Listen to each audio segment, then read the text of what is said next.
Thich Nhat Hanh, a Vietnamese Buddhist monk, passed away in early 2022. He was nominated by Martin Luther King Jr. for a Nobel Peace Prize in 1967, but he never won it. This monk's philosophy was to listen, what he called deep listening, to each other as a resolution to violent conflicts, like the Vietnam War that was going on at his time. He also coined the term mindfulness that we use so often today. He also made the term engaged Buddhism. Buddhism that was beyond the ordinary kind of hippie stuff that a lot of people in his generation were following. I like Thich Nhat Hanh's message of peace. I appreciate listening and getting along, but how does that actually happen? What does the actual spiritual leader look like? Does he look like a monk like this? Who do we need? Psalm 110. The Lord has sworn and will not change his mind. You are a priest forever in the order of Melchizedek.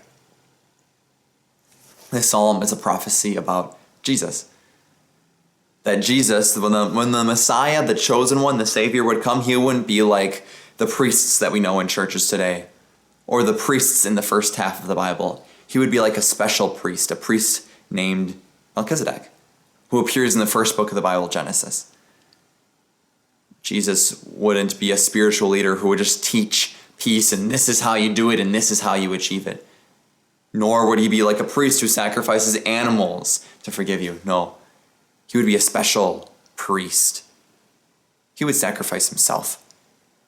He would sacrifice himself on the cross, and his blood would win me from all my sins.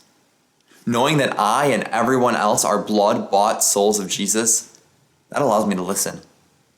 That allows me to have empathy. That allows me to be truly connected with other people in a way that is so unique. It allows me to listen. It allows me to empathize, to resolve conflict. It keeps me mindful and peaceful in the storms of life. It also makes me into an engaged Christian, because if this is true, that Jesus bought me from all my sins, then I'll give him my all, because Jesus is the spiritual leader, the priest that we need.